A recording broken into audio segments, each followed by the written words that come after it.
our plumbing unit, we're going to have a handful of tools that we're going to be using. Those tools are going to include PVC cut, pipe wrenches, tubing cutters, pipe die, pipe cutters, reamers, and a little torch assembly to do some copper. The project we're going to be working with today is a sprinkler project. This project encompasses a lot of different materials. We have PVC pipe, which we're going to be able to glue together. We have copper pipe, which we're going to learn how to solder with. And then we're also going to learn how to thread galvanized or black pipe. You can do this same project very similar with all PVC, but we want to be able to kind of hit some of these other skills as well when it comes to plumbing.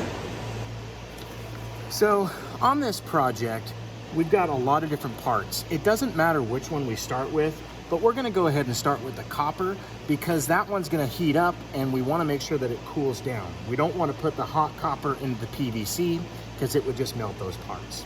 On this project, you could see that this copper tubing needs to be 4 5/8 of an inch thick. Now, the problem is that is the dimensions inside of the fitting. Okay, so that means from one edge right here inside there to that edge there is going to be 4 5/8. That pipe is going to go into those fittings a certain distance. So what we want to do is a dry fit on this pipe to determine how far they go in. What we're going to do is we're going to take the pipe, we're going to put that piece on the edge. We can take a pencil or a pen, we can mark that. We can then measure that distance there, and it looks like a 1/2 of an inch. So that means that both the cap and that female thread are going to go into the fittings a 1/2 an inch. We want to add that to that 4 5/8 that we have. So instead of cutting 4 5/8, we're going to cut 5 5/8. What we're going to use to cut this copper tubing is this tubing cutter. Now what's important to kind of make note of is that this copper tubing cutter has these 2 little roller bearings and it's got a little blade right here. That blade is what's actually going to be doing the cutting. So what we want to do is set the pipe in between there and have that blade right on our mark. You want to make sure that this gets set in that pipe to where this pipe can kind of spin freely. You don't want it jammed up in that back corner. You want that setting inside and then that blade lined up with your line. What you're looking for is for this thing to just be kind of snug on it. Kind of holds itself. We're not wanting to wrench it down real tight, just get it kind of loose. What we can do is we can spin this thing around. As we spin it, we notice we're going to get a little score in this. Every time we turn it, we're going to twist this handle just a little bit every time, and it's going to cut just a little bit deeper. Once we get that pipe cut, there's one last step we got to do. This tubing cutter restricts this pipe down and kind of reduces that size. And on this little tubing cutter, we have this little reaming tool. We can take this pipe, this in the edge of that pipe, and we can simply just ream that stuff out. What that does just kind of takes that stuff as it recesses it, and widens that pipe back out. We'll go ahead and do the same thing on the other side. Now on this, we want to make sure that we have the right dimensions. So we're going to go ahead and we're going to put these pieces there. We're going to dry fit them again. We're going to test them out. You notice right there, we've got 4 5/8.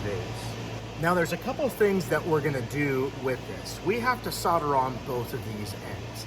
To make my life a little bit easier, I'm going to solder this end off first, and then I'm going to do the cap, and I'll explain that, why we do that in just a minute. So we're going to focus on this one end. What we want to do is we want to make sure that we clean off this pipe. There's a little bit of a patina on here, which is essentially a rust that forms on copper.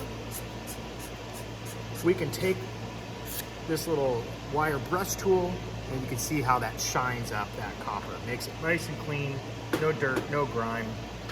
These fittings, although they're pretty clean, if they were a little bit dirty, you could take this brush and you can clean on the inside. You're not going to see anything different because this is a brand new male adapter. Once we get those things clean, we want to take soldering flux and we want to apply this soldering flux on the inside of the fitting, making sure to add quite a bit. This flux is what's going to help create a capillary action, sucking in this solder into that joint, completely filling this up between this fitting and the pipe. You'll notice we're only doing one piece at a time.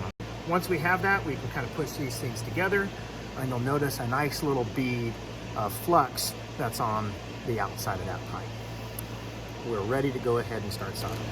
So when we do this, we want to make sure that we don't touch this pipe as we're heating it up. We want to make sure we have a pair of pliers that we're going to hold on. This torch is going to heat up this pipe, and then what we're going to do is we're going to add our solder on that once it gets hot.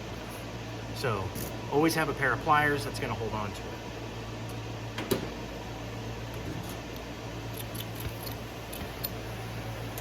If this was a pipe that was going into a wall, you would be holding on to the torch, but in this case we have a loose pipe. It's a lot easier to just take this pipe and rotate this around.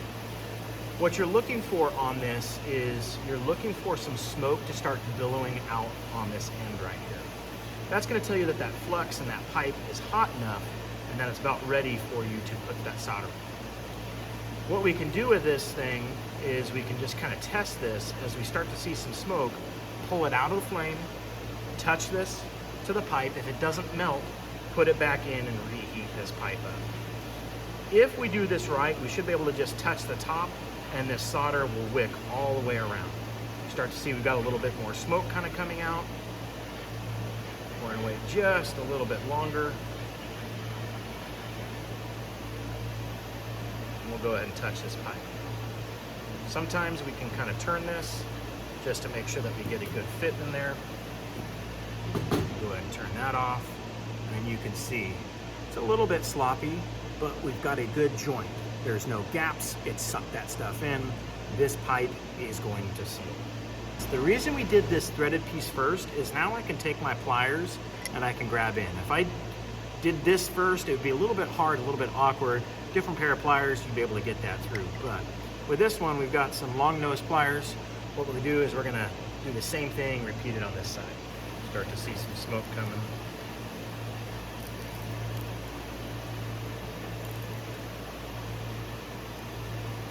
And take this to our quench tank, and we're gonna cool it down. PVC pipe can be cut by almost any saw. We're gonna show you real quick with a hacksaw.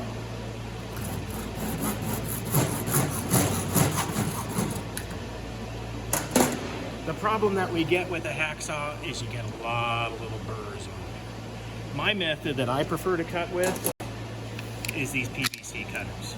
All you gotta do is simply ratchet it down. That blade cuts right on that line, and it's gonna make a cut. Loosen it up, pull that handle, goes back to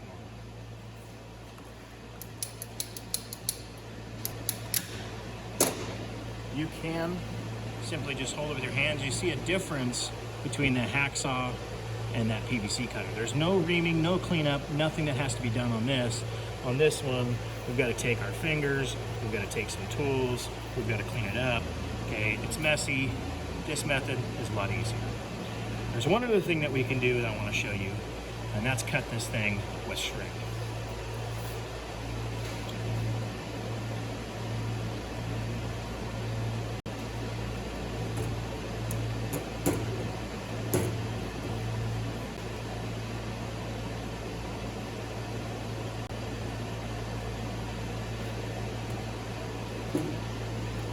You can see right there, kind of like the hacksaw, it's not a real clean cut, but if you're in a pinch and you need to, even string can cut this. Cut a foot and a half, 18 inches.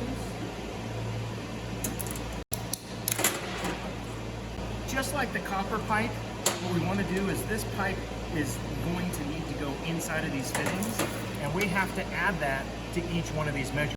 What we don't want to do is just kind of push this thing on.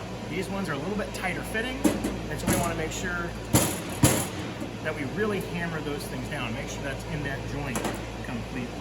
We can then mark this just like we did the copper pipe, and we can pull these things apart. I found that some manufacturers in different parts, these things will go in different distances. Right here you can see it's a little bit tight. I can't twist it off like I did that last one. I want to make sure that we can get these apart. So I'll show you that right now. So when we dry fit stuff, what we want to do is take this bench yoke vise right here. We can clamp down our pipe, and then in really any direction, taking our pipe wrench. So you can see as we're spinning this thing, it's not threaded, but it allows us to kind of get those pieces off. That one goes in 3/4. And 3/4 of an inch is pretty standard on these things. So.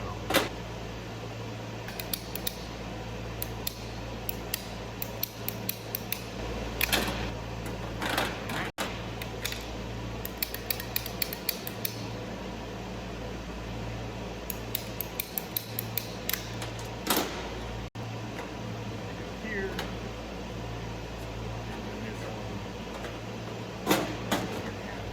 Start with these things, we've got two different pieces here. We've got a PVC primer, which helps kind of clean and soften up the pipe. And then we have a red hot blue glue. Now you may notice that this red hot blue glue is upside down. When I store these things, once I open them, I make sure I store them upside down. Not the primer, but with the red hot blue glue. What this does is that dries out, it makes a seal on this lid and keeps this glue from drying out. If you set it like this, and you come back to it 3, 4, 6 months down the road, that whole bottle is going to be dry and you're going to need to buy new. If you set these things upside down, it'll seal and protect it and make it last a little bit longer. I repeat, don't do it with this. That would just leak out all the primer. So, this also makes it a little bit easier when opening them up. Take these things to help open if they're a little bit tough. I like to make sure I have these things ready and in the proper position. We'll go ahead and pull off the pieces that we don't need. What we want to do on this stuff is we want a primer first, getting the inside of the fitting and the outside of the pipe. What I don't do is I don't tilt this pipe up so this primer doesn't leak all over. I'm going to add a little bit of glue. Same thing, I don't wait any time in between. I like to do my fitting first so that way they can set down. Then I do my pipe.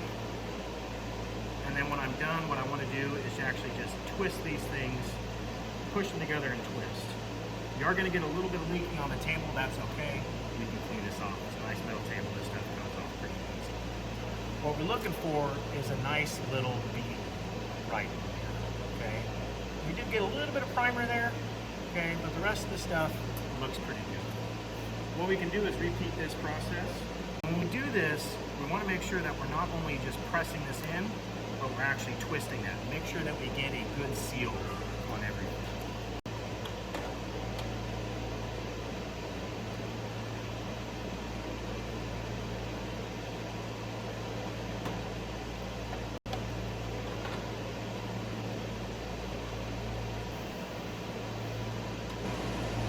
So with the galvanized pipe, we don't see any dimension on here at all.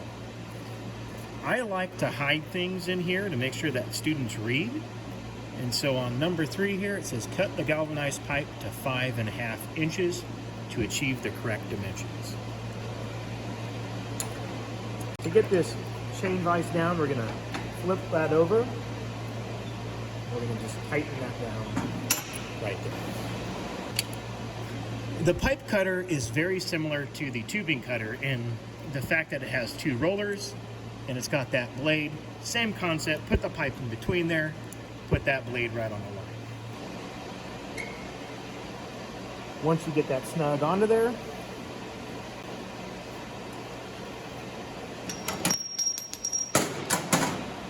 just like the copper tubing, that pipe gets restricted down. So what we're gonna do is ream that out. Our little pipe reamer here has an adjustment where it'll turn and it'll lock. I think right now we might be backwards. Oh, or this. A little bit of pressure. Same thing on the other side.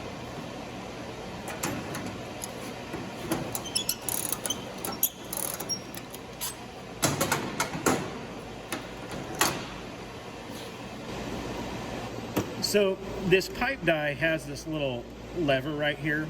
We can loosen that up. We can take this out. A couple things, I don't know if we can see this, a little bit hard. There's a little bit of a taper on this side. When I flip on this side, you can see that there's not a taper at all. If you look kind of up, down, underneath, right in there, there's a little bit of a, almost look like they're ground down. You want the pipe to go into here and to start right there. So what we're gonna do is we're gonna put this in our fitting. We're gonna lock this down. Now this thing has an arrow telling us which direction it will ratchet. See right there, it clicks, and if I go this way, it stops. If I flip this around, now it doesn't stop it that way, and it'll lock it there. To start this pipe, we wanna make sure that we put it on this way. That's where the tapers are gonna go. You gotta make sure you have a little bit of cutting oil.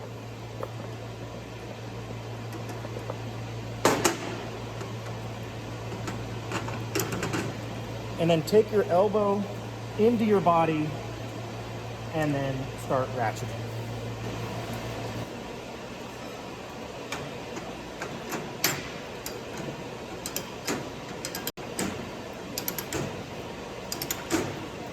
Once it starts grabbing, you can let go of that and you can flip these back to clear those threads. Go back forward. Every once in a while, add a little bit of cutting oil.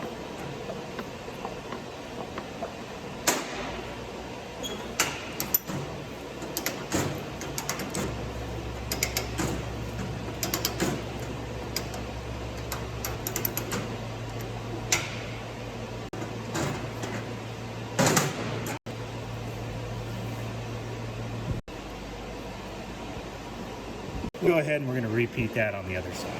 When we clamp this in, we don't want to clamp your threads. You want to make sure it is clamped right behind those threads. Get this nice and secure.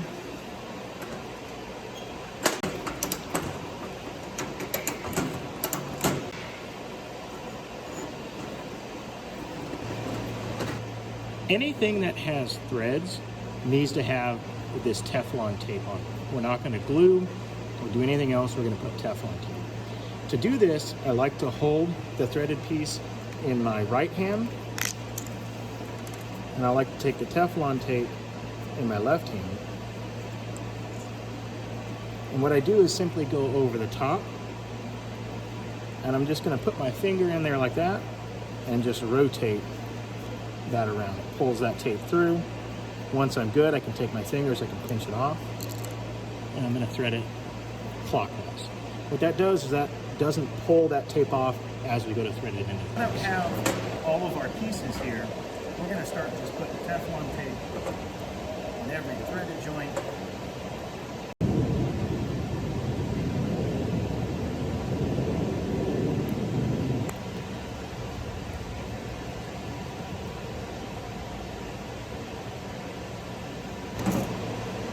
So now what we're going to do, we're going to take this air hose to our little regulator system that we've got. What I need to do is I need to take off this cap here, take off this hose adapter, this thing off, and attach that. This thing has 60 pounds of pressure. Now, what's going to happen is we should see a lot of bubbles coming out of this because I've only hand tightened everything right now. And I want to show you what this pressure test looks like. You can see all the places that we have bubbles. We'll go ahead, we'll pull this thing off. When we tighten stuff up, we want to make sure that we clamp here and then we tighten this joint. I don't want to clamp it here and then tighten this up because then it's going to spin anywhere in here. So I want to direct where I'm going. Get it pretty secure.